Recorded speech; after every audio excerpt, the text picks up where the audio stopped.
মদন মদন ওহে মদন। তাই মহারাজ। জি আজ্ঞে মহারাজ। মদন, আমার এই জমিতে এত বীজ কে করবে বপন? ফসল না হলে আমি কাকে দেব চোদন? মহারাজ, আপনি প্রজাদের দেবেন চোদন, আর আপনার এই জমিতে আমি ফসল ফলাবো স্বয়ং মদন। মহারাজ, মনে হচ্ছে আপনাকে ভাবুক ভাবুক লাগছে। আসলে আপনি কি ভাবছেন মহারাজ? তাও যদি ফসল না ফলে তাহলে কি হবে মদন? আমি কথা দিচ্ছি মহারাজ, আপনার জমিতে আমি ফসল ফলাবো, আর যদি না পারি তাহলে আমি মদন, আপনি দেবেন আমাকে চোদন।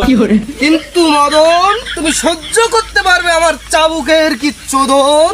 মহারাজ, আমি যদি ফসল ফলাতে না পারি তাহলে আমি মদন খেতে রাজি আছি আপনার চাবুকের চোদন। এতক্ষণে ব্যাপারটা আমি বুঝতে পারলাম মদন। হা হা হা।